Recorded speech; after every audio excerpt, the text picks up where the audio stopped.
नमस्कार मेरे प्यारे भाइयों, मैं हूं अनुज और आप सुन रहे हैं हॉरर कहानी, वो भी मेरी जुबानी।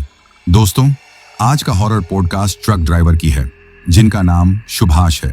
तो चलिए अब यह कहानी सुभाष जी के नजरिए से सुनते हैं। और अगर आप लोग चाहते हैं कि आपका नाम वीडियो में लिया जाए तो कमेंट में अपना नाम और अपने शहर का नाम जरूर लिखें। तो अब ज्यादा समय नहीं लेते हैं, चलिए कहानी की शुरुआत करते हैं। दोस्तों, मेरा नाम सुभाष है और मैं पिछले 12 सालों से ट्रक चला रहा हूं। मेरे बाबूजी भी एक ट्रक ड्राइवर थे। उन्हीं को देखकर मुझे बचपन में ट्रक चलाने का शौक चढ़ा था। वो जब भी घर आते, मैं उनके केबिन में बैठकर स्टीयरिंग घुमाने की जिद करता। वो मुस्कुराते और कहते, बड़ा होकर चलाना बेटा, ये सिर्फ शौक नहीं, बहुत बड़ी जिम्मेदारी है। उस वक्त मुझे उनकी बातों की गहराई का अंदाजा नहीं था, लेकिन वक्त का पहिया ऐसा घूमा कि उनका वो शौक और मेरी मजबूरी बन गया। आज से 15 साल पहले एक बरसात की रात में एक तेज रफ्तार गाड़ी से टक्कर में उनकी जान चली गई। उस हादसे ने हमारे हंसते खेलते परिवार को झकझोर कर रख दिया। घर के कमाने वाले वहीं थे। उनके जाने के बाद घर की हालत दिन ब दिन बिगड़ती चली गई।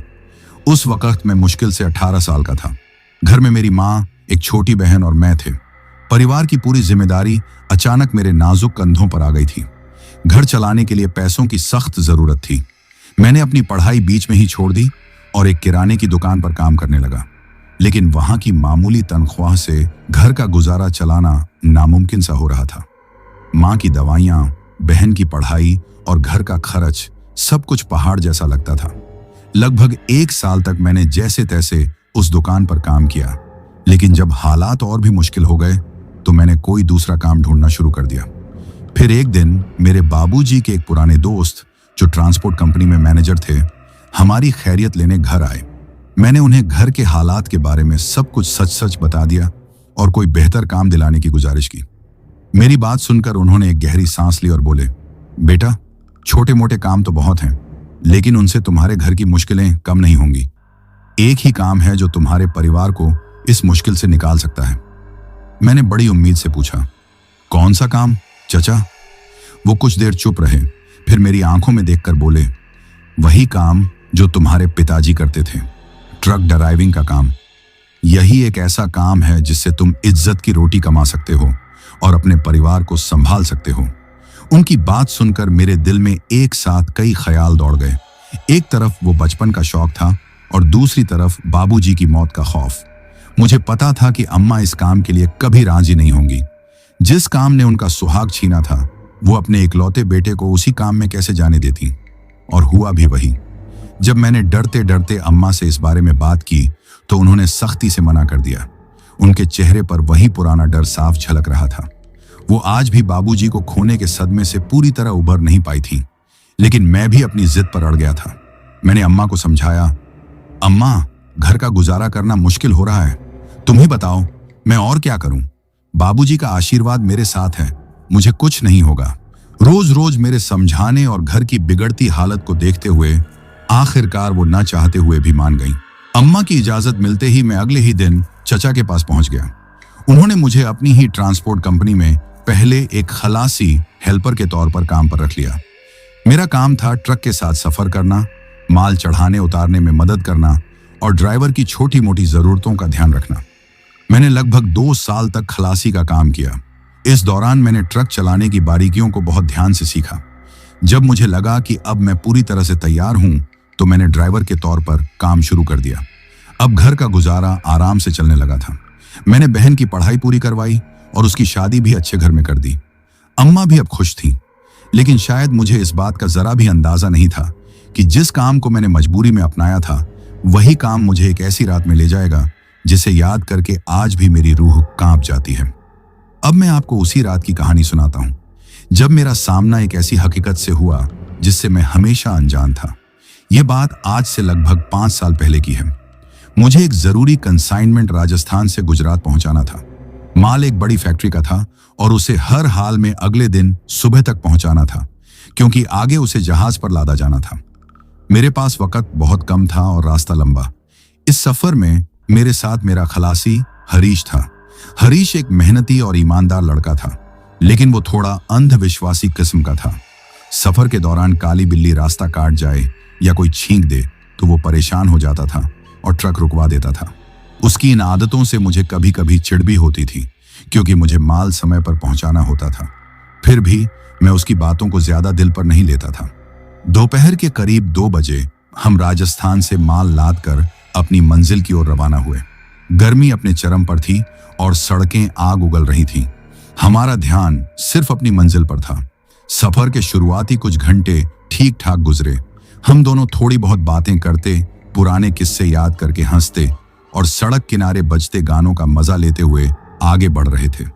माहौल काफी हल्का फुल्का था, लेकिन शायद हमें इस बात का अंदाजा नहीं था कि हमारा ये हंसना बोलना आगे चलकर एक खौफनाक सन्नाटे में बदलने वाला है। ट्रक चलाते चलाते शाम हो गई और फिर रात गिरने लगी। घड़ी में रात के 9 बज चुके थे। अब मुझे और हरीश दोनों को जोरों की भूख लगने लगी थी। हरीश ने मुझसे कहा, उस्ताद, बहुत जोर की भूख लगी है। कोई अच्छा सा ढाबा देखकर ट्रक रोक लो ताकि हम खाना खा सकें। मैंने मुस्कुराते हुए कहा, हाँ हरीश, मुझे भी भूख लग रही है।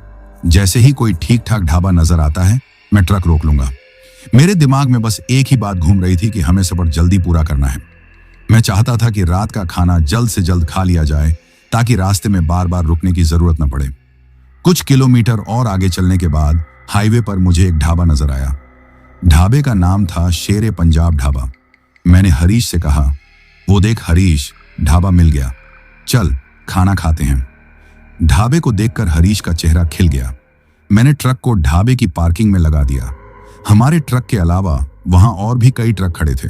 ढाबे के बाहर कुछ चारपाइयां और कुर्सियां लगी हुई थीं, जहां हमारी ही तरह कई ट्रक ड्राइवर खाना खा रहे थे। ढाबे पर काफी भीड़ थी, जिससे अंदाजा हो रहा था कि यहाँ का खाना जरूर स्वादिष्ट होगा। हम दोनों एक खाली चारपाई पर बैठ गए और खाने का ऑर्डर दिया। कुछ ही देर में गर्मा गर्म खाना आ गया। जैसा हमने सोचा था, खाना वाकई बहुत लजीज था। हम दोनों बड़े मजे से खाना खाने लगे। खाना खाने के बाद हम कुछ देर वहीं चारपाई पर आराम करने लगे। हमारे पास वाली चारपाई पर कुछ पुराने ड्राइवर बैठे थे और अपनी ड्राइविंग के किस्से एक दूसरे को सुना रहे थे। कोई कह रहा था कि उसे हर रास्ते का शॉर्टकट मालूम है, तो कोई अपनी बहादुरी के किस्से सुना रहा था। हम दोनों उनकी बातें बड़े ध्यान से सुन रहे थे। तभी मेरी नजर कोने में एक और चारपाई पर अकेले बैठे एक बुजुर्ग पर पड़ी। वो ड्राइवर नहीं लग रहे थे। उनके मैले कुचैले कपड़े और चेहरे की झुर्रियां बता रही थीं कि वो कोई स्थानीय गरीब आदमी है। वो बड़ी हसरत भरी नजरों से खाना खाते हुए लोगों को देख रहे थे। मुझे उन पर तरस आ गया। मैं उठकर उनके पास गया और बड़े अदब से पूछा, बाबा कुछ खाएंगे? मेरी बात सुनकर उन्होंने चौंक कर मेरी तरफ देखा और फिर धीमी आवाज में बोले, नहीं बेटा, भूख नहीं है। लेकिन उनकी आंखें कुछ और ही कह रही थीं। मैंने ढाबे वाले को आवाज दी और उनके लिए एक थाली खाना लाने को कहा। पहले तो वो मना करते रहे, लेकिन मेरे जोर देने पर वो मान गए। जब वो खाना खाने लगे तो उनके चेहरे पर एक अजीब सी संतुष्टि थी। खाना खाने के बाद उन्होंने मेरे सिर पर हाथ रखकर ढेरों दुआएं दी। मैंने उनसे यूं ही पूछ लिया, बाबा आप यहीं आसपास रहते हैं क्या? उन्होंने हाँ में सिर हिलाया और बताया कि वो पास के ही एक गांव के रहने वाले हैं और पहले सड़क बनाने का काम करते थे। बातों बातों में मैंने उन्हें बताया कि मुझे गुजरात के लिए माल ले जाना है और सुबह तक पहुंचना है, लेकिन रास्ता बहुत लंबा है। मेरी बात सुनकर वो कुछ देर तक मुझे घूरते रहे, फिर बोले, बेटा मंजिल पर जल्दी पहुंचने की इतनी भी क्या जल्दी है? कभी कभी लंबा रास्ता ही ज्यादा महफूज होता है। उनकी बात मुझे थोड़ी अजीब लगी। मैंने कहा, नहीं बाबा, माल समय पर पहुंचाना बहुत जरूरी है। कोई छोटा रास्ता हो तो बताइए, 2-4 घंटे बच जाएंगे। मेरे बार बार पूछने पर वो थोड़ा असहज हो गए। मेरा खलासी हरीश, जो हमारी बातें सुन रहा था, मुझसे कहने लगा, उस्ताद रहने दो, जब बाबा मना कर रहे हैं तो जरूर कोई बात होगी। हम अपने रास्ते से ही चलते हैं। लेकिन मेरे सिर पर तो जल्दी पहुंचने का भूत सवार था। मैंने हरीश को चुप रहने का इशारा किया और फिर से उन बाबा से जिद करने लगा। मेरी जिद के आगे हार कर वो बोले, एक रास्ता तो है जो जंगल के बीच से होकर गुजरता है। वो तुम्हें हाईवे से कम 3 घंटे पहले तुम्हारी मंजिल तक पहुंचा देगा। लेकिन बेटा, वो रास्ता ठीक नहीं है। रात के वक्त तो उस रास्ते पर कोई परिंदा भी पर नहीं मारता। उनकी बात सुनकर मेरे अंदर की उत्सुकता और बढ़ गई।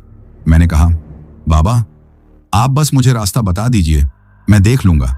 दिन में तो उस तरफ से गाड़ियां जाती होंगी ना? उन्होंने एक ठंडी सांस भरी और बोले, यहां से करीब 10 किलोमीटर आगे तुम्हें सड़क के बाईं ओर एक पुराना पत्थर का मील का पत्थर दिखेगा। उस पर कुछ लिखा हुआ था जो अब मिट चुका है। उसी के ठीक बगल से एक कच्ची सड़क जंगल की तरफ उतरती है। वही है वो शॉर्टकट। लेकिन मेरी बात मान, उस रास्ते पर मत जा, खासकर आज की रात। उनकी आखिरी बात मेरे कानों में गूंज रही थी, लेकिन मेरे दिल में लालच घर कर चुका था। 3 घंटे पहले पहुंचने का मतलब था ज्यादा आराम और डीजल की अच्छी खासी बचत। मैंने उन बाबा का शुक्रिया अदा किया और हरीश को चलने का इशारा किया। जैसे ही हम अपनी ट्रक की तरफ बढ़े, उन बाबा ने मुझे पीछे से आवाज दी, बेटा, अगर अपनी और अपने परिवार की सलामती चाहता है तो उस सड़क की तरफ देखना भी मत। उनकी बात सुनकर हरीश और भी डर गया और मुझसे कहने लगा, उस्ताद, प्लीज उस रास्ते से मत चलिए, मुझे कुछ ठीक नहीं लग रहा।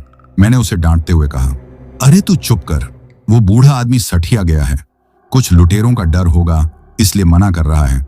हम ट्रक कहीं रोकेंगे थोड़ी, सीधे निकल जाएंगे, तू टेंशन मत ले। हरीश चुप तो हो गया, लेकिन उसका चेहरा उतारा हुआ था। हम दोनों ट्रक में बैठे और मैंने ट्रक सटारट करके हाईवे पर आगे बढ़ा दिया। ठीक 10 किलोमीटर चलने के बाद मुझे बाईं तरफ वही पुराना मील का पत्थर नजर आ गया। उसके बगल से एक अंधेरी सड़क जंगल के अंदर जा रही थी, जैसे कोई गुफा का मुंह हो। मैंने एक पल के लिए सोचा, लेकिन फिर जल्दी पहुंचने के लालच ने मेरे डर पर काबू पा लिया। मैंने स्टीयरिंग घुमाया और ट्रक को उस कच्ची अंधेरी सड़क पर उतार दिया। जैसे ही हमारे ट्रक ने उस रास्ते पर कदम रखा, हमारी हेडलाइट की रोशनी में एक पुराना झंग लगा हुआ बोर्ड नजर आया। उस पर धूल और जालों के बीच लाल रंग से कुछ लिखा था, जो अब पूरी तरह साफ नहीं दिख रहा था। बस एक शब्द पढ़ने में आ रहा था, खतरा। हरीश ने कांपती हुई आवाज में कहा, उस्ताद, देखा आपने, बोर्ड पर चेतावनी लिखी है। मैंने लापरवाही से कहा, हाँ देखा, लिखा होगा कि आगे रास्ता खराब है या लुटेरों से सावधान रहें। तू फिक्र मत कर, बस आराम से बैठ। यह कहकर मैंने ट्रक की रफ्तार बढ़ा दी। हमारा ट्रक अब हाईवे की रोशनियों को पीछे छोड़कर उस घने काले जंगल के अंधेरे में समाता जा रहा था। चारों तरफ मौत जैसा सन्नाटा था, जिसे सिर्फ हमारे ट्रक के इंजन की घरघराहट चीर रही थी। मुझे नहीं पता था कि यह रास्ता हमें मंजिल के करीब ले जा रहा है या मौत के मुंह में। जैसे जैसे हमारा ट्रक उस सुनसान और कच्ची सड़क पर आगे बढ़ रहा था, वैसे वैसे माहौल और भी ज्यादा भयानक होता जा रहा था। सड़क के दोनों किनारों पर इतने घने और ऊंचे पेड़ थे कि उनकी शाखाएं आपस में मिलकर एक छत सी बना रही थी, जिससे छांत की हल्की फुल्की रोशनी भी जमीन तक नहीं पहुंच पा रही थी। हमारे ट्रक की हेडलाइट ही अंधेरे को चीरने की इकलौती कोशिश कर रही थी, लेकिन वो रोशनी भी कुछ दूर जाकर ऐसे गायब हो जाती मानो कोई काला पर्दा उसे निगल रहा हो। चारों तरफ गहरा सन्नाटा पसरा हुआ था। सिर्फ हमारे ट्रक के इंजन की आवाज और टायरों के नीचे कुचलते सूखे पत्तों की चरमराहट ही उस खौफनाक सन्नाटे को तोड़ रही थी। रास्ता इतना वीरान था कि हमें चले हुए लगभग आधा घंटा हो चुका था, लेकिन हमारी गाड़ी के अलावा दूर दूर तक किसी और गाड़ी की रोशनी तो क्या, किसी इंसान या जानवर का नामो निशान तक नहीं था। पेड़ों की अजीबोगरीब शक्लें अंधेरे में ऐसी लग रही थीं मानो कोई हमें घूर रहा हो, कोई छिपकर हम पर नजर रखे हुए हो। माहौल में एक अजीब सी घुटन और बोझिलपन था। ऐसा लग रहा था जैसे हवा में कोई अनजाना डर घुला हुआ हो। हरीश तो पहले से ही डरा हुआ था, अब उसकी हालत और भी खराब हो रही थी। वो बार बार हनुमान चालीसा पढ़ रहा था और सहमी हुई नजरों से खिड़की के बाहर देख रहा था। उसका डर देखकर मेरे अंदर भी एक अनजानी सी बेचैनी होने लगी थी, लेकिन मैं उसके सामने खुद को मजबूत दिखाने की कोशिश कर रहा था। उस्ताद, ये रास्ता कुछ ज्यादा ही डरावना नहीं है। आखिरकार हरीश की कांपती हुई आवाज ने सन्नाटे को तोड़ा। मुझे तो बहुत डर लग रहा है, कहीं हम रास्ता तो नहीं भटक गए। मुझे कुछ भी ठीक नहीं लग रहा उस्ताद, वापस लौट चलते हैं। मैंने उसे तसल्ली देने की कोशिश की, हालांकि अब मेरा दिल भी जोर जोर से धड़क रहा था। अरे नहीं भटकेंगे, शॉर्टकट है तो ऐसा ही होगा, तू फिक्र मत कर, हम सही जा रहे हैं। बस थोड़ी देर में यह रास्ता खत्म हो जाएगा और हम वापस हाईवे पर पहुंच जाएंगे। मेरी बातों का उस पर कोई असर नहीं हुआ। वो चुपचाप खिड़की से बाहर अंधेरे में देखता रहा। अब तक मुझे भी यह एहसास होने लगा था कि इस रास्ते पर आकर मैंने बहुत बड़ी गलती कर दी है। वो बुजुर्ग आदमी सही कह रहे थे। यह रास्ता छोटा जरूर था, पर महफूज बिल्कुल नहीं था। कुछ देर और चलने के बाद अचानक हरीश मुझसे बोला, उस्ताद, जरा ट्रक को सड़क के किनारे रोक लो। उसकी बात सुनकर मुझे गुस्सा आ गया। क्या हुआ अब? मैंने कहा था ना कि इस रास्ते पर ट्रक नहीं रोकना है, जो भी करना है हाईवे पर पहुंचकर करना। वो गिड़गिड़ाती हुई आवाज में बोला, उस्ताद, मुझे बहुत जोरों से पेशाब आया है, अब बर्दाश्त के बाहर हो रहा है, बस 2 मिनट लगेंगे, मैं जल्दी जाकर आता हूं। मैं उसे मना करना चाहता था, लेकिन उसकी हालत देखकर मुझे तरस आ गया। मैंने सोचा, वैसे भी इस सुनसान रास्ते पर कौन आ रहा है। मैंने ट्रक को सड़क के बीचों बीच ही रोक दिया और उसे कहा, ठीक है, जल्दी करके आ, मैं यहीं इंतजार कर रहा हूं। मेरी बात सुनकर वो जल्दी से ट्रक से उतरा और सड़क के किनारे जंगल की तरफ अंधेरे में गायब हो गया। अब मैं ट्रक में अकेला बैठा था। अजीब अजीब से ख्याल मेरे मन में आ रहे थे। मैंने सोचा, जब तक हरीश आता है तब तक अम्मा को फोन करके बता देता हूं कि सुबह तक पहुंच जाऊंगा। मैंने फोन निकाला, लेकिन यह देखकर मेरा दिल बैठ गया कि फोन में नेटवर्क बिल्कुल भी नहीं था। नो सर्विस लिखा हुआ आ रहा था। अब मेरी बेचैनी और बढ़ गई। लगभग 5-7 मिनट गुजर गए, लेकिन हरीश वापस नहीं आया। मैंने उसे आवाज दी, हरीश, ओ हरीश, हो गया क्या? लेकिन जंगल के सन्नाटे में मेरी आवाज गूंज कर रह गई। कोई जवाब नहीं आया। मैंने 2-3 बार और आवाज लगाई, लेकिन नतीजा वही रहा। अब मेरा दिल किसी अनहोनी की आशंका से कांप उठा। मैं ट्रक से नीचे उतरा और अपनी टॉर्च निकालकर उसी दिशा में जंगल की तरफ बढ़ा जिधर हरीश गया था। हरीश, कहाँ है तू? जवाब क्यों नहीं दे रहा? मैं चिल्ला रहा था, लेकिन वहां सिर्फ झींगुरों की आवाज थी। मैं थोड़ा और अंदर गया। टॉर्च की रोशनी में मुझे पेड़ों के डरावने साए के सिवा कुछ नजर नहीं आ रहा था। तभी मेरी नजर जमीन पर पड़ी। हरीश की चप्पलें वहीं पड़ी थीं जहां वो जंगल में घुसा था, लेकिन हरीश का कहीं पता नहीं था। यह देखकर मेरे हाथ पैर ठंडे पड़ गए। ऐसा कैसे हो सकता है? वो बस 2 मिनट का कहकर गया था। मैंने चारों तरफ टॉर्च घुमाई, उसका नाम लेकर चिल्लाया, लेकिन वो कहीं नहीं था। जैसे जमीन उसे निगल गई हो या आसमान खा गया हो। डर के मारे मेरा पूरा शरीर कांप रहा था। मुझे यकीन हो गया था कि इस जंगल में जरूर कोई गड़बड़ है। मैं बुरी तरह डर गया और भागकर वापस अपने ट्रक की तरफ आया। मैंने सोचा, मुझे यहां से तुरंत निकलना चाहिए। हो सकता है हरीश रास्ता भटक गया हो या किसी जंगली जानवर ने। नहीं, मैं कुछ भी बुरा सोचना नहीं चाहता था। मैंने ट्रक स्टार्ट करने की कोशिश की, लेकिन मेरे सबसे बड़े डर ने हकीकत का रूप ले लिया। ट्रक स्टार्ट ही नहीं हो रहा था। मैंने 1-2-10 बार चाबी घुमाई, लेकिन इंजन से कोई आवाज नहीं आई। ऐसा लग रहा था जैसे ट्रक की बैटरी पूरी तरह से डेड हो गई हो।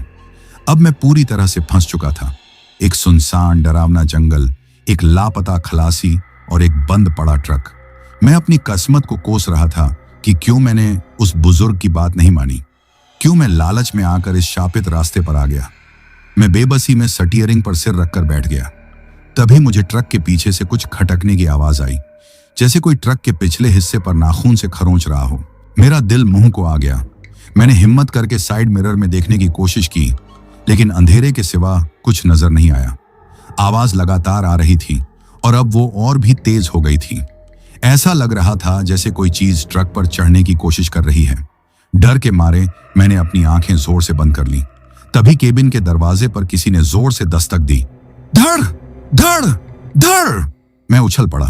मेरी चीख निकलते निकलते रह गई। मैंने कांपती हुई आवाज में पूछा, कौन है? बाहर से हरीश की आवाज आई, उस्ताद, मैं हूं हरीश, दरवाजा खोलो।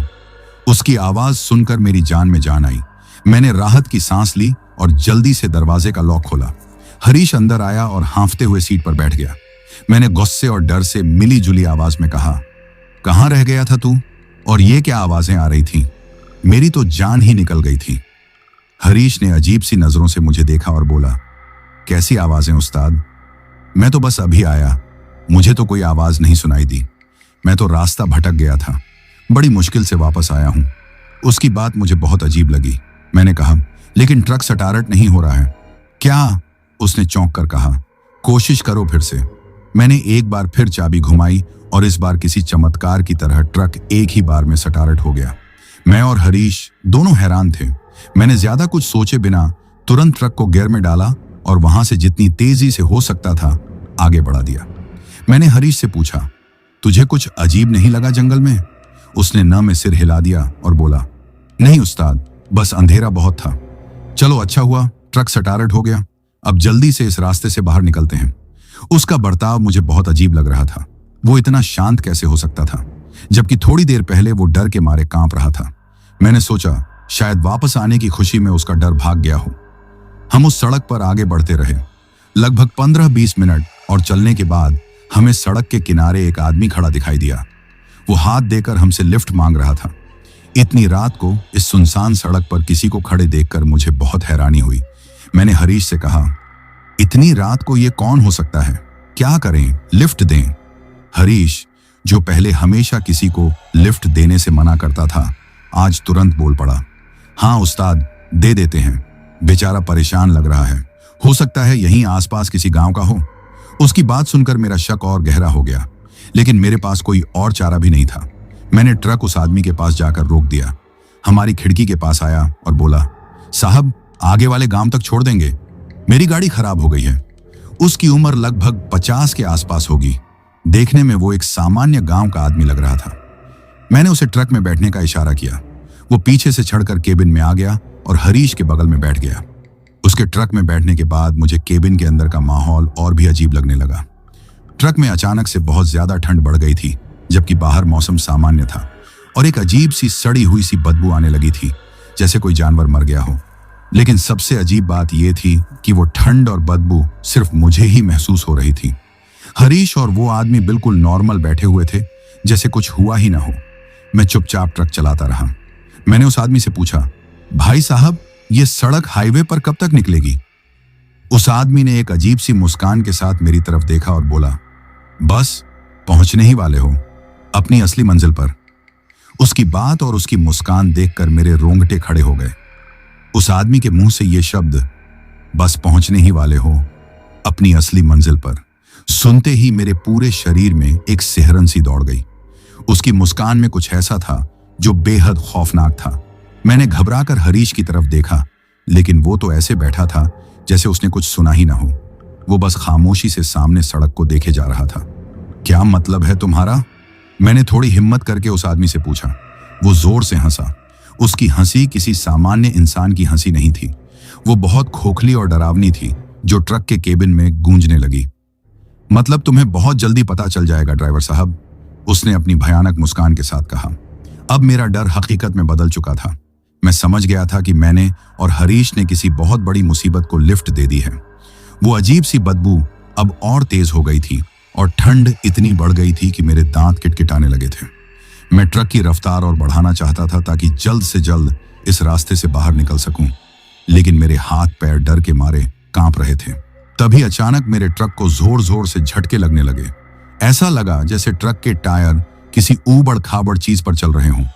और फिर एक जोरदार झटके के साथ मेरा ट्रक अचानक से सड़क के बीचों बीच बंद पड़ गया।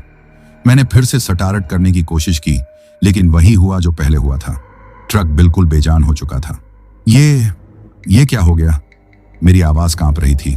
वो आदमी और हरीश दोनों एक साथ मेरी तरफ मुड़े, और इस बार जब मैंने उनकी आंखों में देखा तो मेरे हल्का से चीख निकल गई। उनकी आंखें वो सामान्य इंसानों की आंखें नहीं थीं। उनकी आंखों में पुतलियां नहीं थीं। वो पूरी तरह से सफेद थीं और अंधेरे में चमक रही थीं। उनके चेहरे धीरे धीरे बदलने लगे थे। उनकी चमड़ी गलने लगी थी और उनके होठों से काले नुकीले दांत बाहर निकल आए थे। वो आदमी, जो अब एक भयानक परेत जैसा दिख रहा था, बोला, खेल अब शुरू हुआ है ड्राइवर। और हरीश, या जो भी हरीश के रूप में था, वो भी एक भयानक आवाज में हंसने लगा। मैं समझ गया था, जो हरीश जंगल से लौट कर आया था वो मेरा खलासी हरीश नहीं था। वो कोई और था, कोई छलावा। मेरा असली खलासी तो शायद। ये सोचते ही मेरा दिल डूबने लगा। मैं दरवाजा खोलकर भागने की कोशिश करने लगा, लेकिन दरवाजा जाम हो गया था। वो खुल ही नहीं रहा था। वो दोनों परेत धीरे धीरे मेरी तरफ बढ़ने लगे। मैं अपनी सीट पर पीछे की तरफ चिपक गया। मौत मुझे अपने सामने खड़ी नजर आ रही थी। मैं जोर जोर से हनुमान चालीसा पढ़ने लगा, लेकिन मेरी जुबान लड़खड़ा रही थी। तभी उस परेत ने, जो उस आदमी के रूप में था, अपना लंबा नाखूनों वाला हाथ मेरी गर्दन की तरफ बढ़ाया।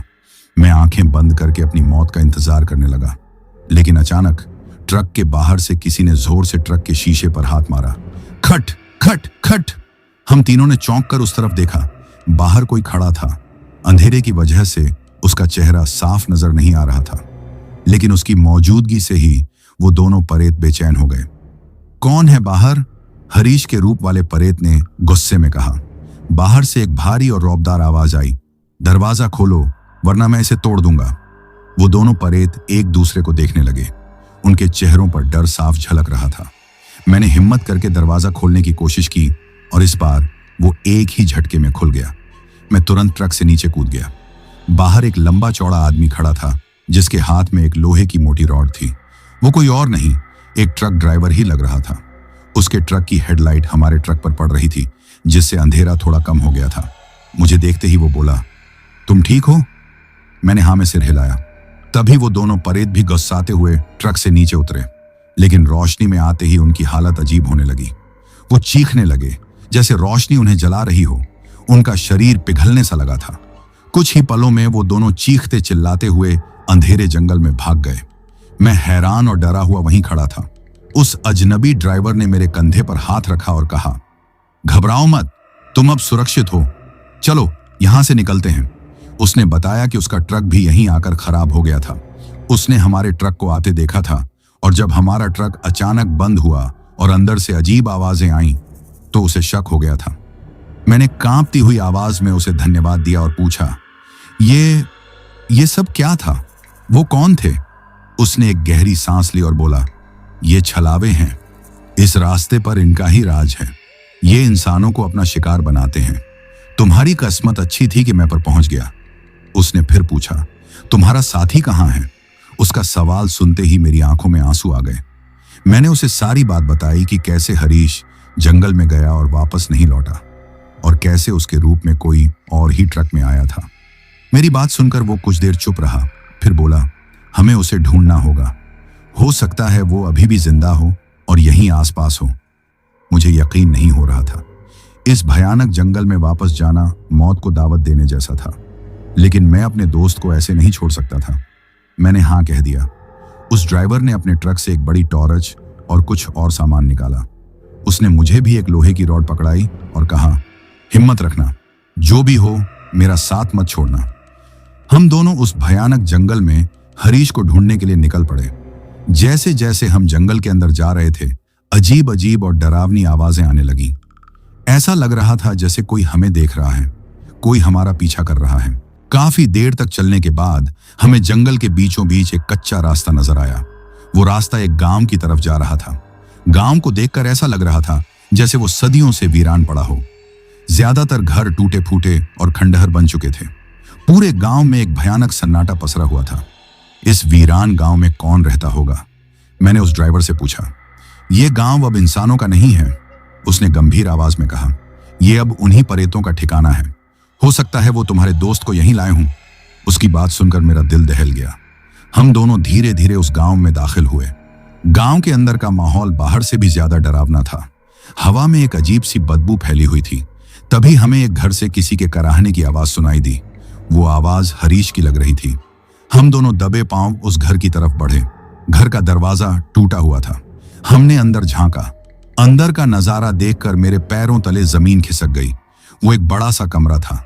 कमरे के बीचों बीच हरीश को एक खंभे से बांध रखा था और उसके चारों तरफ वही परेत खड़े थे, जिनकी संख्या अब 10-12 हो चुकी थी। वो सब भयानक दिख रहे थे और एक अजीब सा अनुष्ठान कर रहे थे। वो हरीश की बलि देने की तैयारी में थे। उनमें से एक परेत, जो शायद उनका सरदार था, उसके हाथ में एक तेज धार वाला हथियार था। वो उसे लेकर हरीश की तरफ बढ़ रहा था। हम समझ गए कि अगर हमने कुछ पल और देर की तो हरीश को कोई नहीं बचा सकता। अंदर का वो खौफनाक मंजर देखकर एक पल के लिए मेरा दिमाग सुन्न हो गया। हरीश बेहोशी की हालत में खंभे से बंधा था और वो नरभक्षी परेत उसे घेर कर खड़े थे। उनका सरदार एक बड़ी सी झंग लगी कुल्हाड़ी लेकर हरीश की तरफ बढ़ रहा था। उसके चेहरे पर एक शैतानी मुस्कान थी। वो सब एक अजीब सी भाषा में कुछ गा रहे थे, जो किसी मंत्र जैसा लग रहा था। मैं डर के मारे कांप रहा था, लेकिन उस अजनबी ड्राइवर के चेहरे पर कोई शिकन नहीं थी। उसने मेरी तरफ देखा और फुसफुसाया, डरो मत, बस वही करना जो मैं कहूं। उसने अपनी जेब से एक छोटी सी शीशी निकाली जिसमें कोई तरल पदार्थ था। उसने ढक्कन खोला और थोड़ा सा मेरे हाथ पर और थोड़ा अपने हाथ पर मल लिया। उसमें से तेज गंध आ रही थी, शायद मिट्टी के तेल जैसी। फिर उसने अपनी जेब से माचिस निकाली। उसने मेरे कान में कहा, मैं उनका ध्यान भटकाऊंगा, जैसे ही मैं इशारा करूं तुम अंदर भागना और जितनी जल्दी हो सके हरीश की रस्सियां खोल देना। और हाँ, ये लो। उसने मुझे एक छोटा सा चाकू दिया। रस्सियां इससे काटना। मैं कुछ कह पाता उससे पहले ही उसने एक गहरी सांस ली। उसने घर के दरवाजे पर पड़े सूखे पत्तों और लकड़ियों के ढेर पर वो तेल छिड़का और माचिस जलाकर उस पर फेंक दी। पलक झपकते ही आग भड़क उठी और दरवाजे पर एक आग की दीवार सी बन गई। अंदर मौजूद सारे परेत आग देखकर चौंक गए और चीखते हुए पीछे हट गए। उनका ध्यान पूरी तरह से आग की तरफ चला गया। यही मौका था। उस ड्राइवर ने मुझे इशारा किया, अब जाओ। मैं बिना एक पल गंवाए आग के बगल से रास्ता बनाकर अंदर घुस गया। परेतों ने मुझे देखा और गुस्से में मेरी तरफ लपके, लेकिन उस ड्राइवर ने अपनी लोहे की रॉड घुमाते हुए उनके और मेरे बीच एक दीवार बना दी। वो अकेले ही उन सब से भिड़ गया था। उसकी फुर्ती और ताकत देखकर लग ही नहीं रहा था कि वो एक आम इंसान है। मैं तेजी से हरीश के पास पहुंचा। वो अभी भी बेहोश था। मैंने जल्दी से चाकू से उसकी रस्सियां काटनी शुरू कर दी। रस्सियां काफी मजबूत थीं और मेरे हाथ डर से कांप रहे थे। बाहर वो ड्राइवर अकेले ही उन दरिंदों से लड़ रहा था। उनकी भयानक चीखें और ड्राइवर के दहाड़ने की आवाजें पूरे माहौल को और भी डरावना बना रही थी। जैसे ही मैंने आखिरी रस्सी काटी, हरीश मेरे ऊपर गिर पड़ा। मैंने उसे सहारा देकर उठाने की कोशिश की। तभी एक परेत उस ड्राइवर को छकमा देकर मेरी तरफ लपका। मैं उसे देखकर चिल्ला पड़ा, लेकिन इससे पहले कि वो मुंह तक पहुंचता, उस ड्राइवर ने एक जोरदार छलांग लगाई और अपनी रॉड से उसके सिर पर ऐसा वार किया कि वो वहीं ढेर हो गया। हरीश को लेकर निकलो यहां से, जल्दी, वो चिल्लाया। मैंने हरीश को अपने कंधे पर लादा और दरवाजे की तरफ भागा। आग अब भी जल रही थी। मैं किसी तरह उसे लांघकर बाहर निकल आया। ड्राइवर भी मेरे पीछे पीछे आ गया। हम रुके नहीं, बस उस वीरान गांव से बाहर की तरफ भागते रहे। पीछे से उन परेतों की गुस्से और दर्द भरी चीखें आ रही थीं। ऐसा लग रहा था जैसे पूरा गांव हमारे पीछे भाग रहा है। हम भागते भागते वापस उसी जगह पहुंचे जहां हमारे ट्रक खड़े थे। हमने जल्दी से हरीश को मेरे ट्रक के केबिन में लिटाया। वो अभी भी बेहोश था। अब क्या करें? ये ट्रक तो स्टार्ट नहीं होगा, मैंने हांफते हुए कहा। इस ट्रक को यहीं छोड़ना होगा। हम मेरे ट्रक से निकलेंगे, ड्राइवर ने कहा और अपने ट्रक की तरफ भागा। मैं भी उसके पीछे गया। हम दोनों उसके ट्रक में बैठे। उसने चाबी घुमाई और किसी चमत्कार की तरह उसका ट्रक एक ही बार में स्टार्ट हो गया। उसने ट्रक को तेजी से घुमाया और उसी शापित रास्ते पर आगे की ओर बढ़ा दिया। मैंने पीछे मुड़कर अपने ट्रक को देखा, जो अंधेरे में अकेला खड़ा था। उस ट्रक के साथ मेरी कई यादें जुड़ी थीं। वो मेरी रोजी रोटी था, लेकिन इस वक्त जान बचाने से ज्यादा जरूरी कुछ नहीं था। ट्रक चलाते हुए उस ड्राइवर ने एक बोतल से पानी निकालकर मुझे दिया। पानी पीकर मेरी थोड़ी जान में जान आई। हरीश अब भी बेहोश था। मैंने उससे पूछा, आपको कैसे पता चला कि हम उस गांव में हैं? उसने सड़क से नजरें हटाए बिना कहा, मुझे पता था कि वो उसे वहीं ले जाएंगे। ये उनका ठिकाना है। कई सालों से वो इस रास्ते पर भटकने वालों को अपना शिकार बना रहे हैं। आप कौन हैं और आप अकेले ही उन सब से कैसे लड़ लिए? मैंने आखिरकार वो सवाल पूछ ही लिया जो मेरे दिमाग में कब से घूम रहा था। वो हल्का सा मुस्कुराया, मैं भी तुम्हारी तरह एक ड्राइवर हूं, बस वक्त ने कुछ चीजें सिखा दी हैं। मैं पहले भी एक दो बार इस रास्ते से गुजरा हूं और इन चीजों का सामना कर चुका हूं। उसकी बातें सुनकर मैं हैरान रह गया। हम चलते रहे। वो भयानक जंगल अब धीरे धीरे पीछे छूट रहा था। कुछ देर और चलने के बाद हमें आगे रोशनी नजर आने लगी। वो हाईवे की रोशनी थी। हाईवे को देखकर मुझे जो सुकून मिला उसे मैं शब्दों में बयां नहीं कर सकता। ऐसा लगा जैसे हम नरक से वापस लौट आए हों। जैसे ही हमारा ट्रक हाईवे पर चढ़ा, मैंने एक राहत की सांस ली। उस ड्राइवर ने ट्रक को एक किनारे पर रोका। तभी हरीश को भी होश आ गया। होश में आते ही वो बुरी तरह डरकर चीखने लगा, बचाओ, छोड़ दो मुझे। मैंने और उस ड्राइवर ने उसे संभाला। शांत हो जा हरीश, हम सुरक्षित हैं। देख, हम हाईवे पर आ गए हैं। हरीश ने डरी सहमी नजरों से चारों तरफ देखा। जब उसे यकीन हो गया कि वो सुरक्षित है, तो वो मुझसे लिपटकर बच्चों की तरह रोने लगा। हम सब कुछ देर चुप रहे। उस खौफनाक रात ने हम तीनों को बुरी तरह से तोड़ दिया था। थोड़ी देर बाद जब माहौल सामान्य हुआ, तो मैंने उस ड्राइवर से कहा, मैं आपका ये एहसान जिंदगी भर नहीं भूलूंगा। आपने आज हम दोनों को नई जिंदगी दी है।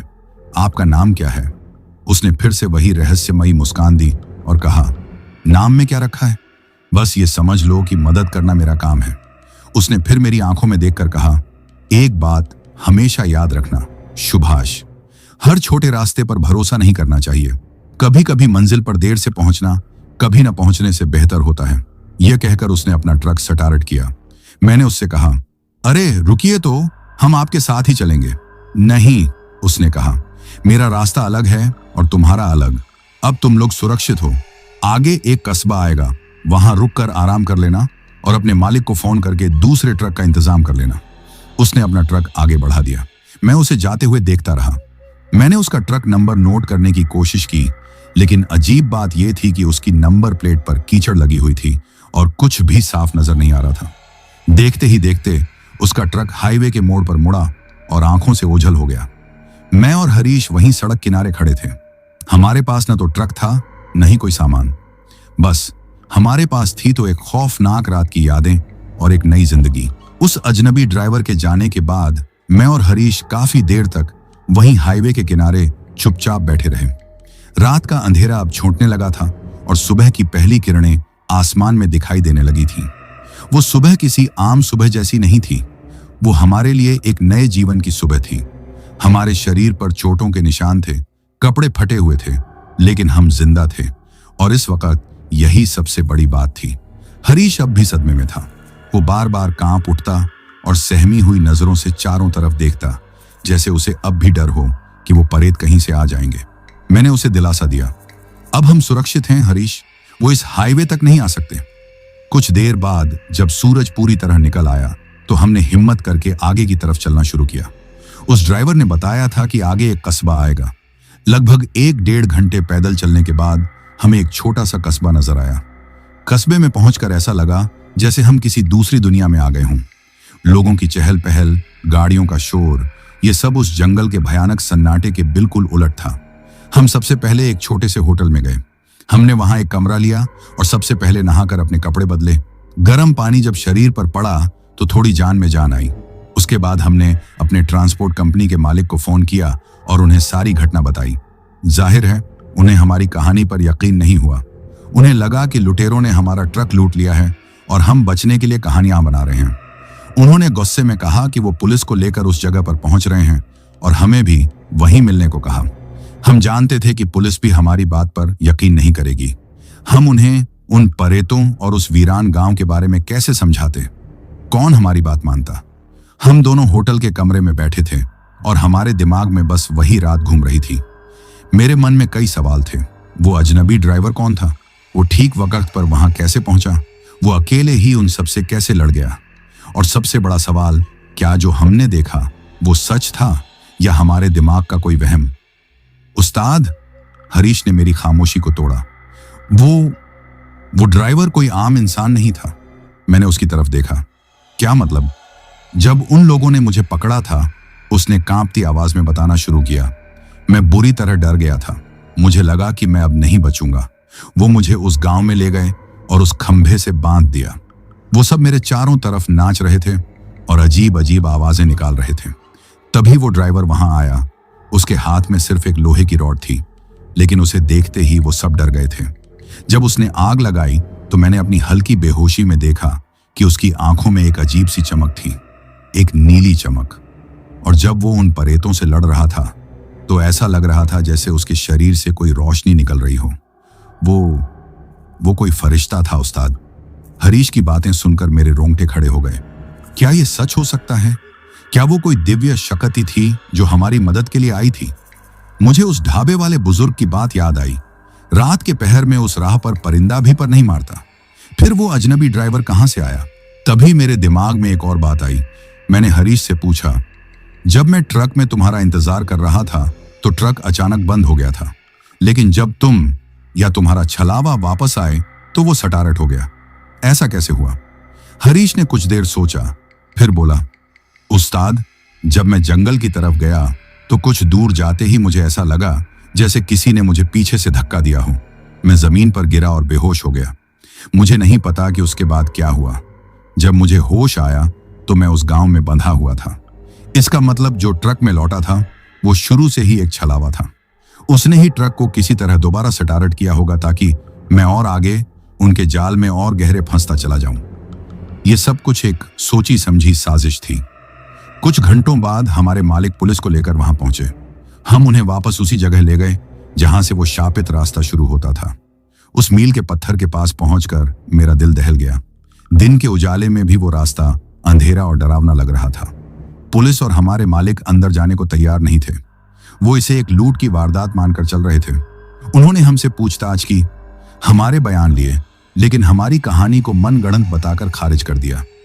मालिक ने हमें नौकरी से निकालने की धमकी दी और नुकसान की भरपाई हमारी तनख्वाह से काटने को कहा। हम बेबस थे, हम किसी को कुछ साबित नहीं कर सकते थे। उस दिन के बाद मैं और हरीश वापस अपने घर लौट आए। हमने वो नौकरी छोड़ दी। कई दिनों तक हम दोनों उस सदमे से बाहर नहीं निकल पाए। रात को सोते हुए भी वही भयानक चेहरे और चीखें सुनाई देती थीं। मैंने ट्रक चलाना ही छोड़ दिया। मुझे स्टीयरिंग पर बैठने से भी डर लगने लगा था। मैंने एक छोटी सी दुकान खोल ली और उसी से अपने घर का गुजारा चलाने लगा। हरीश भी अपने गांव वापस चला गया। सब कुछ धीरे धीरे सामान्य हो रहा था, लेकिन मेरे मन में वो सवाल अब भी जिंदा थे। मैं उस रात की हकीकत जानना चाहता था। मैं जानना चाहता था कि वो अजनबी ड्राइवर कौन था। 1 साल गुजर गया। एक दिन मैं अपनी दुकान पर बैठा था, तभी एक पुराना ट्रक ड्राइवर जो मेरे बाबूजी का दोस्त था मुझसे मिलने आया। बातों बातों में मैंने उसे उस रात के बारे में बताया, यह सोचकर कि शायद वो इसे मजाक में उड़ा देगा। लेकिन मेरी पूरी बात सुनने के बाद वो गंभीर हो गया। उसने कहा, सुभाष, तुम अकेले नहीं हो जिसके साथ ऐसा हुआ है।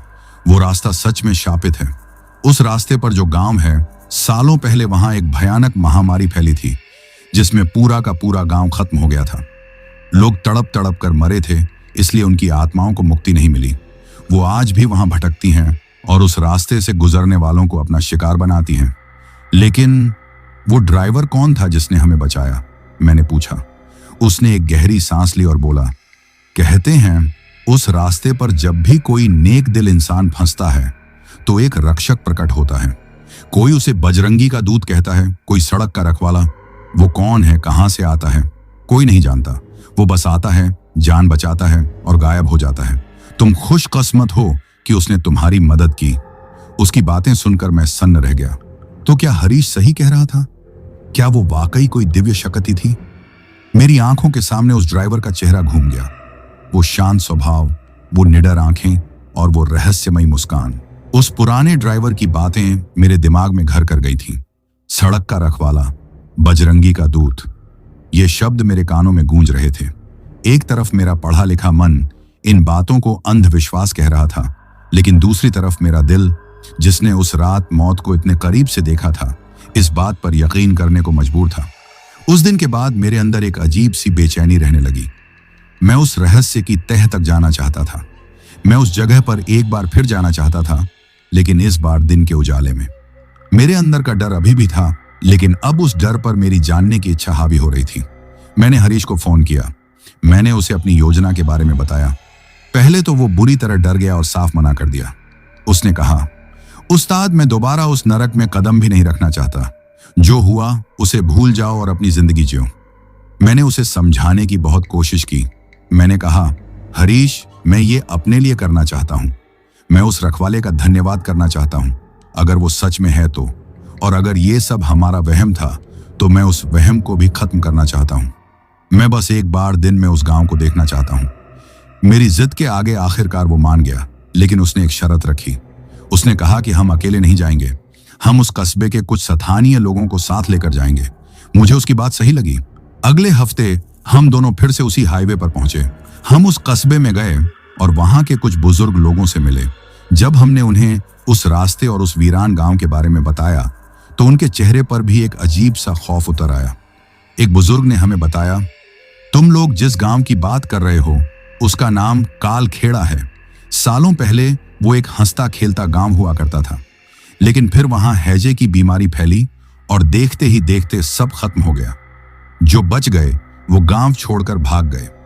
कहते हैं जिनकी मौत हुई उनकी आत्माएं आज भी उस गांव में भटकती हैं और किसी को भी वहां आने नहीं देती। उन्होंने हमें वहां जाने से सख्ती से मना किया, लेकिन जब हमने उन्हें बताया कि हम सिर्फ दिन में बाहर से ही उस जगह को देखकर वापस आ जाएंगे तो वो मान गए।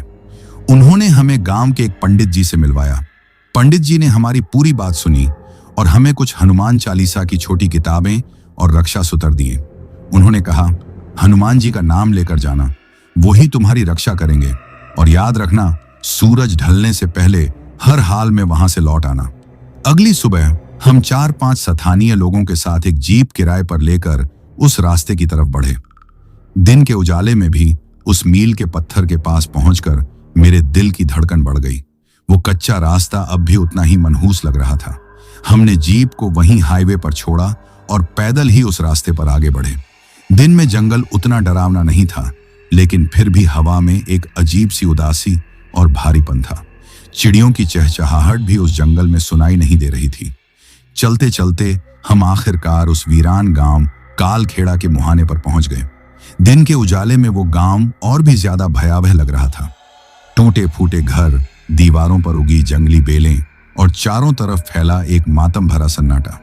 हम डरे हुए थे, लेकिन हम आगे बढ़े। हम उसी घर के पास पहुंचे जहां हरीश को कैद किया गया था। घर अब एक खंडहर से ज्यादा कुछ नहीं था। अंदर कुछ भी नहीं था सिवाय धूल और जालों के। वो खंभा भी नहीं था जिससे हरीश को बांधा गया था। यहां तो कुछ भी नहीं है, हमारे साथ आए एक आदमी ने कहा। शायद तुम लोगों ने रात के अंधेरे में कुछ और देख लिया होगा। मुझे भी एक पल के लिए लगा कि शायद ये सब हमारा वहम ही था। शायद उस रात हम डर की वजह से चीजों को बढ़ा चढ़ा कर देख रहे थे। हम निराश होकर वापस मुड़ने ही वाले थे कि मेरी नजर जमीन पर पड़ी एक चीज पर गई। वो एक छोटा सा पुराना पीतल का लॉकेट था। मैंने उसे उठाया। उस पर हनुमान जी की छवि बनी हुई थी और जैसे ही मैंने उसे पलटा, मेरी आंखें हैरानी से फटी रह गईं। लॉकेट के पीछे एक नाम खुदा हुआ था, मंगल सिंह। मंगल सिंह, हाँ, ये नाम सुनकर हमारे साथ आए पंडित जी चौंक गए। उन्होंने मुझसे वो लॉकेट लिया और उसे देखकर बोले, हे भगवान, ये तो मंगल का लॉकेट है। कौन मंगल? मैंने पूछा। पंडित जी ने बताना शुरू किया। मंगल सिंह इसी गांव का रहने वाला था। वो एक बहुत ही बहादुर और नेक दिल इंसान था। जब गांव में महामारी फैली तो वो अपनी जान की परवाह किए बिना रात दिन लोगों की सेवा करता रहा। बहुतों की जान बचाई उसने, लेकिन आखिर में वो खुद भी उस बीमारी की चपेट में आ गया और उसकी मौत हो गई। कहते हैं मरते वक्त भी वो यही कह रहा था कि वो इस गांव को और इसके रास्ते को कभी किसी बुरी आत्मा के हवाले नहीं होने देगा। लोग मानते हैं कि मंगल की आत्मा आज भी एक रक्षक के रूप में इस सड़क की निगरानी करती है और नेक दिल मुसाफिरों की मदद करती है। पंडित जी की बातें सुनकर मेरे सारे सवालों के जवाब मिल गए। वो अजनबी ड्राइवर कोई और नहीं बल्कि मंगल सिंह की आत्मा थी, सड़क का रखवाला। उसने अपना लॉकेट शायद जानबूझकर वहां छोड़ा था ताकि हम जैसे लोगों को सच्चाई का पता चल सके। उस दिन उस वीरान गांव में खड़े होकर मैंने मन ही मन मंगल सिंह को धन्यवाद दिया। मेरी आंखों में आंसू थे। ये डर के नहीं बल्कि श्रद्धा और कृतज्ञता के आंसू थे। हम सब ने उस गांव की शांति के लिए प्रार्थना की और वहां से वापस लौट आए। उस दिन के बाद मेरे मन का सारा डर, सारी बेचैनी खत्म हो गई। मुझे मेरे सारे जवाब मिल चुके थे। मैंने वापस आकर ट्रक चलाना शुरू कर दिया, लेकिन अब मेरे अंदर एक नया आत्मविश्वास था। मैं अब भी लंबे सफर पर जाता हूं, लेकिन अब मैं शॉर्टकट के लालच में नहीं पड़ता। मैं जानता हूं कि हर सड़क पर कोई ना कोई रखवाला मौजूद है, बस हमें उस पर भरोसा रखने की जरूरत है। और वो हनुमान जी का लॉकेट, वो आज भी मेरे ट्रक में मेरे सामने लटका हुआ है। वो मुझे हर पल याद दिलाता है उस खौफनाक रात की और उस रक्षक की जिसने हमें एक नई जिंदगी दी थी। उस दिन कालखेड़ा से लौटने के बाद मेरी जिंदगी हमेशा के लिए बदल गई। वो डर जो मेरे दिल में घर कर गया था, अब एक गहरी श्रद्धा और समझ में तब्दील हो चुका था। मैंने न केवल दोबारा ट्रक चलाना शुरू किया, बल्कि अब मैं अपने काम को एक अलग ही नजरिए से देखता था। अब ये मेरे लिए सिर्फ रोजी रोटी का जरिया नहीं था, बल्कि एक जिम्मेदारी थी, एक सफर था जिसमें न जाने कितने अनकहे रहस्य और अनुभव छुपे होते हैं। मैंने हरीश से भी बात की। उस गांव की सच्चाई जानने के बाद उसके मन से भी डर का बोझ हल्का हो गया था। कुछ महीनों बाद वो भी वापस काम पर लौट आया और हम दोनों की जोड़ी एक बार फिर सड़कों पर सफर करने लगी। लेकिन अब हमारे बीच का रिश्ता और भी गहरा हो गया था। हम सिर्फ उस्ताद और खलासी नहीं थे, बल्कि दो ऐसे दोस्त थे जिन्होंने मिलकर मौत को हराया था। हमारे साथ हुई उस घटना की कहानी धीरे धीरे दूसरे ड्राइवरों के बीच भी फैल गई। कुछ ने यकीन किया, कुछ ने इसे हमारी मनगढ़ंत कहानी बताकर मजाक उड़ाया, लेकिन हमें किसी की बातों से कोई फर्क नहीं पड़ता था। हम जानते थे कि हमने क्या अनुभव किया है, और अब जब भी हम किसी लंबे सफर पर निकलते तो दूसरे नए ड्राइवरों को शॉर्टकट के खतरों के बारे में आगाह करना नहीं भूलते थे। हम उन्हें अपनी कहानी सुनाते ताकि वो लालच में आकर वो गलती ना करें जो हमने की थी। मंगल सिंह का वो पीतल का लॉकेट आज भी मेरे ट्रक के डैशबोर्ड पर हनुमान जी की मूर्ति के साथ लटका हुआ है। ये मेरे लिए सिर्फ धातु का एक टुकड़ा नहीं है, बल्कि हिम्मत, विश्वास और अच्छाई की जीत का प्रतीक है। जब भी मैं उसे देखता हूं, मुझे वो रहस्यमयी मुस्कान वाला चेहरा याद आ जाता है। वो चेहरा जिसने हमें अंधेरे से निकालकर रोशनी दिखाई थी। उस घटना ने मुझे जीवन के कुछ बहुत महत्वपूर्ण सबक सिखाए। पहला सबक था धैर्य का। जिंदगी में हम सब अपनी मंजिल पर जल्दी पहुंचना चाहते हैं। इस जल्दी में हम अक्सर छोटे और आसान रास्ते तलाशते हैं, जिन्हें हम शॉर्टकट कहते हैं। लेकिन हर शॉर्टकट सही नहीं होता। कुछ शॉर्टकट हमें हमारी मंजिल से और भी दूर ले जाते हैं, या कभी कभी ऐसी जगह पहुंचा देते हैं जहां से वापसी नामुमकिन होती है। मंजिल पर थोड़ा देर से पहुंचना कभी ना पहुंचने से हमेशा बेहतर होता है। दूसरा सबक था विश्वास का। उस रात अगर मैं उस अजनबी ड्राइवर पर विश्वास नहीं करता, तो शायद आज ये कहानी सुनाने के लिए जिंदा नहीं होता। विश्वास एक ऐसी शक्ति है जो सबसे मुश्किल हालातों में भी रास्ता दिखाती है। ये विश्वास ईश्वर पर हो सकता है, किसी इंसान पर हो सकता है, या खुद अपनी अंतरात्मा की आवाज पर हो सकता है। और तीसरा और सबसे बड़ा सबक था अच्छाई की शक्ति का। मंगल सिंह ने अपनी जिंदगी लोगों की सेवा में लगा दी, और मरने के बाद भी उसकी आत्मा एक रक्षक के रूप में लोगों की भलाई कर रही है। इससे यह साबित होता है कि अच्छाई कभी नहीं मरती। वो किसी न किसी रूप में हमेशा मौजूद रहती है। दुनिया में अगर बुरी ताकतें हैं, तो उनसे लड़ने के लिए दैवी और अच्छी ताकतें भी मौजूद हैं। जरूरत है बस उन्हें पहचानने और उन पर यकीन करने की।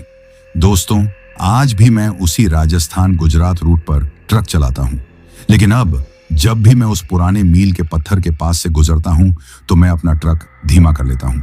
मैं हॉर्न बजाकर उस सड़क के रखवाले को सलाम करता हूं। वीरान रास्ते की तरफ नहीं देखता, लेकिन मुझे पता है कि वो वहां है, हमेशा की तरह सड़कों की और मुझ जैसे मुसाफिरों की निगरानी कर रहा है। ये दुनिया रहस्यों से भरी है। कुछ चीजें हमारी समझ और विज्ञान से परे होती हैं। जरूरी नहीं कि हम हर चीज को अपनी आंखों से देखें या उसे तर्क की कसौटी पर कसें, तभी उस पर यकीन करें।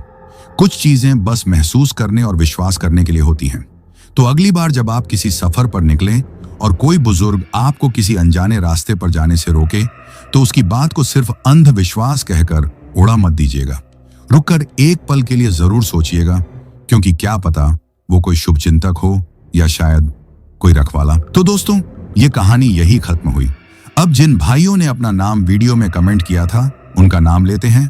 पूरन चंद्र बालोत्रा भाई राजस्थान से, प्रिंस भारद्वाज भाई हिमाचल प्रदेश से, कविता जी तमिलनाडु से, जफर आलम भाई इंडिया से, बेला ही राम भाई इंशाद राजा से, नितिन निराला भाई अहमदाबाद गुजरात से, विकास नागर, अकिल भाई फरुखाबाद से, हसन अब्बास भाई इटली से, ज्योतिर्मोहिदे वर्मा जी त्रिपुरा से, हरप्रीत सिंह भाई पंजाब से, नवीद भाई लाहौर से, अविनाश सिंह भाई फरीदाबाद से, योगेश भाई छत्तीसगढ़ रायगढ़ से, योगेश भाई बिसावर से, दीपक परमार भाई गुजरात से, रविंदर परमार भाई दिगठान से, नोमान खान भाई कराची से, निकुल भाई गुजरात से, घनी भाई दुबई से, भगवान सोलंकी भाई जैसलमेर राजस्थान से, हकीम शेख भाई कानपुर बिथुर से, रवि प्रताप भाई फिरोजाबाद से, सलीम पीर मोहम्मद भाई राजस्थान भीलवाड़ा से, सीता बोरासी भाई इंदौर मध्य प्रदेश से, शिवाजी कुराले भाई महाराष्ट्र कोल्हापुर से, अवनीत जानवी और मानसी जालंधर पंजाब से, प्रियंका जी दिल्ली से, लकी कुशवाहा भाई बदरवास से, शमसाद भाई देवरिया से, मौसमी सिंह मोतिहारी बिहार से, एम्मानुल जॉन इगुरी भाई हैदराबाद से, मधु मैया जी बंगलौर से, मोहन भाई झारखंड से, पूनम जी जमशेदपुर झारखंड से, गोकाल भाई नवसारी से, सद्दाम हुसैन भाई बलिया से, राहुल भाई हस्तिनापुर जम्मूदीप से, अकीवितो भाई नागालैंड से, रविंद्र भाई आगरा उत्तर प्रदेश से, जाली गुमान भाई बखोरा खुर्द से, इंदुपाल जी छत्तीसगढ़ से, जित्तू सिंह भाई वाराणसी से, नीतेश कुमार भाई इंडिया से, भूपेन चौधरी भाई असम गुवाहाटी से, जमाल भाई बंगलौर से, आदर्श बत्ती भाई तमिया छिंदवाड़ा से, बाबू मंडल भाई राउरकेला से, असलम कुरैशी भाई सऊदी अरब से, विक्रांत तमंग भाई वेस्ट बंगाल बिपारा से, तालिब अंसारी भाई इंदौर मध्य प्रदेश से, अमजद शेख भाई भोपाल से, राजू सिंह भाई शिल्लोंग से, सईद रशीद भाई दुबई से, संकेत दैवत भाई यवतमाल महाराष्ट्र से, रविंद्र परमार भाई मध्य प्रदेश से, आस्तिक कुमार पटेल भाई इंदौर मध्य प्रदेश से, गुरफान खान भाई उत्तर प्रदेश से, बाबू मोनी जी असम गोहपुर से, पंकज, दृष्टि और चंचल जी दिल्ली से, विनोद गुरुंग भाई दुबई से, संजय खान भाई अशोकनगर मध्य प्रदेश से, हरीश भाई मुंबई से, सोनू भाई इंडिया से, चांदनी जी कोलकाता से, संदीप भाई छत्तीसगढ़ से, रघुबीर भाई दिल्ली से, सागर भाई इंडिया से, बाबर आजम और रिजवान भाई पाकिस्तान से, मनोहर मोटवाणी नंद बहादुर भाई इंडिया से, विनोद कुमार भाई हिमाचल प्रदेश से, अनिल चौहान भाई सिवान बिहार से, इसरार शेख भाई मुंबई से, मलिक भाई गुजरात से, तौसीफ सद्दाम भाई मुंबई से, राजीव कुमार नाइक भाई रायरंगापुर ओडिशा से, राजू पांडे भाई मध्य प्रदेश सिंधी से, अनुज बुड़क भाई ओडिशा से, धीरज चौधरी भाई महाराजगंज से, हरबंस माहौर भाई आगरा से, सफीक भाई सऊदी अरब से, ताज वली खान और मुस्तफ़ा खान भाई इंग्लैंड से, सनम खान भाई कराची पाकिस्तान से, अवेज शेख भाई पुणे महाराष्ट्र से, सुशांत तमंग भाई दार्जिलिंग सोनाडा से, जॉन संगतम भाई इंग्लैंड से, नरेश भाई बड़ौदा से, प्रवीण जाटव भाई बुलंदशहर से, प्रवीण भाई पेंड्रा छत्तीसगढ़ से, राहुल सिंह तंबर भाई भिवानी से, सरिता जी मालधन उत्तराखंड से। और जिन भाइयों ने अपना नाम कमेंट किया है लेकिन उनका नाम वीडियो में नहीं लिया गया है, तो भाइयों आप लोग टेंशन ना लें, आप लोगों का नाम अगली वीडियो में जरूर लिया जाएगा।